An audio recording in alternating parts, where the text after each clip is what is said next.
The shock of 2009 and the nostalgic return of 3D. Do you remember 2009 when the Avatar series was first revealed to the world?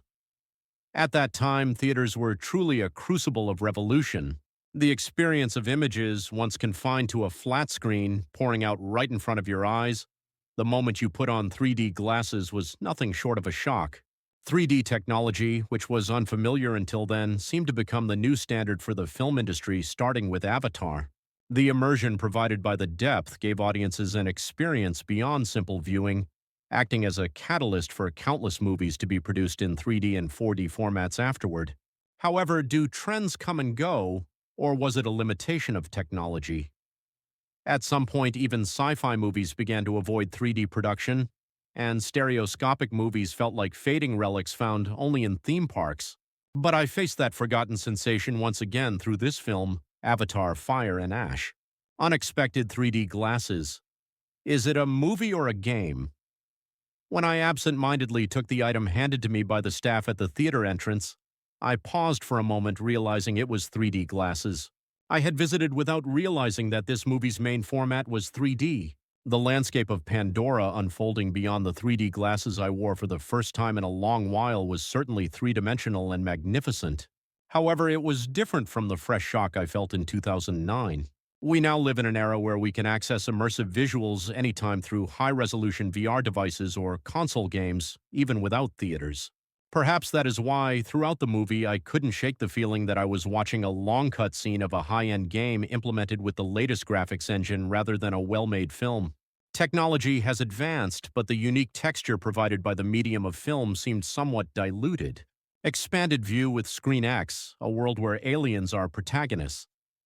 I chose the Screen X format for this viewing, and as a result, it was effective in increasing visual satisfaction. The screen, expanded not only to the front but also to the left and right walls, was optimized to capture the vast nature of Pandora. In particular, due to the nature of the Avatar series, the proportion of alien tribes, including the Na'vi, appearing as main characters is overwhelmingly higher than human actors. Seeing characters with exotic appearances moving across 3 screens created the illusion that I was not sitting in a theater chair but standing in the middle of the actual planet Pandora. As the viewing angle widened, the dizziness or heterogeneity caused by 3D effects seemed to be offset to some extent, and I could give it a passing grade in terms of spectacle, as I could appreciate the details of the background without missing anything. 197 minutes of running time, a barrage of content with no room for boredom. The part I worried about most while booking the movie was the massive running time of 197 minutes, amounting to 3 hours and 17 minutes. Sitting in a seat for over 3 hours without an intermission is a physical challenge for the audience. However, fortunately, the movie does not give you time to feel bored. Director James Cameron, perhaps conscious of the long-running time, pours out action sequences incessantly as soon as the movie starts. Rather than calmly building up the narrative, he keeps the audience's eyes fixed by constantly providing visual stimulation. By the time you think you want to go to the bathroom, a new battle breaks out, and another flashy chase sequence follows, so time passed faster than expected. It is no exaggeration to say that the power to endure the long time lay not in the absorption of the story, but in the overwhelming barrage of visual volume. A feast of action, spanning sky, land, and sea. If I were to pick the greatest virtue of this work, it is undoubtedly the action unfolding in diverse backgrounds. If the previous work, The Way of Water, focused on the sea, this fire and ash, as the title implies, presents all-around action going back and forth between the sky, the sea, and the land, as well as new terrain related to fire volcanoes. From high-altitude action where the Na'vi cut through the sky riding Ikran, to underwater action swimming in the deep sea, and fierce ground battles in volcanic zones, the director utilizes every spatial background he can show. The direction of intentionally cross-editing the backgrounds was a clever device to reveal the characteristics of each tribe while reducing visual fatigue. It is undoubtedly a work that is 200% faithful to the duty of a blockbuster that the eyes must be entertained. Déjà vu from the prequel, The Limits of Repeated Narrative. The weakness of the narrative situated behind the flashy spectacle remains a regret. Since the previous work, Avatar: The Way of Water, was released in 2022, there was only a gap of 2 to 3 years, yet the detailed contents of the prequel were dim in my memory at first. However, there was no need to worry. The story is so simple and linear that there is no problem understanding it, even if you watch it without knowing the context at all. The problem is that this simplicity leads to a lack of differentiation from the previous work. The basic plot, Jake Sully's struggle to protect his family, conflict with humans, and meeting new tribes, is surprisingly similar to the first and second movies. Due to the nature of the series that comes out just when it's about to be forgotten, audiences inevitably feel fatigue from having to watch the same pattern of stories repeated with only the scale increased, even after 10 or 20 years. A 5-part saga until 2031? Avatar becoming James Cameron's shackles.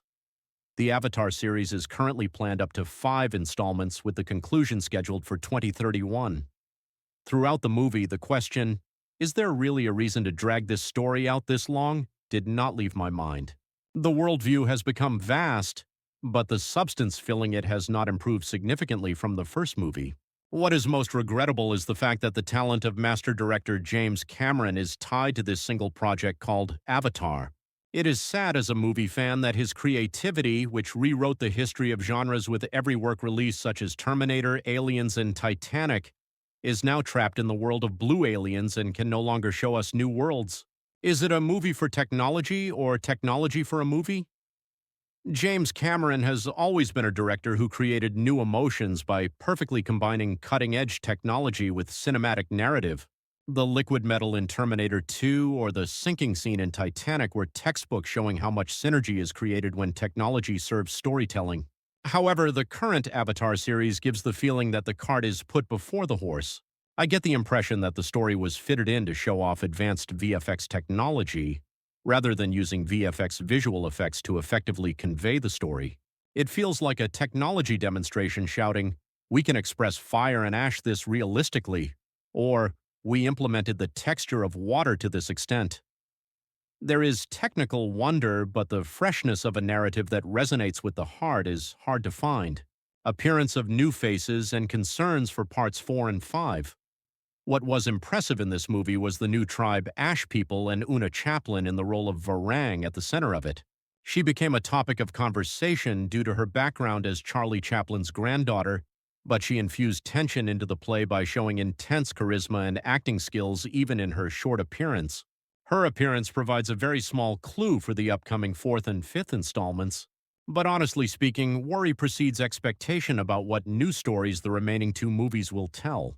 If it continues in the way of simply changing the background forest, sea, volcano, and increasing the scale of enemies as it is now, the audience's patience will also reach its limit.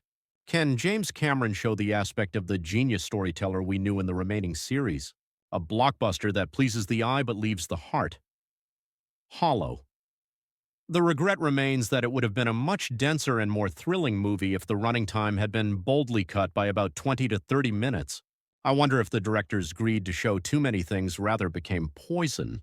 If someone asks me, is this movie worth watching? I would answer, it's good to watch at least once, as it is sufficient to enjoy the large screen and sound of the theater. However, if asked, is it a must-watch life movie? It is hard to readily say yes. Although the development of 3D technology and visual pleasure certainly exist, the depth of the narrative is too shallow to expect a heavy resonance or lingering feeling in the heart when leaving the theater after the movie ends. I hang a thread of hope on the remaining series that the Avatar series will go beyond technical achievement and be reborn as a masterpiece that steals the audience's heart once again.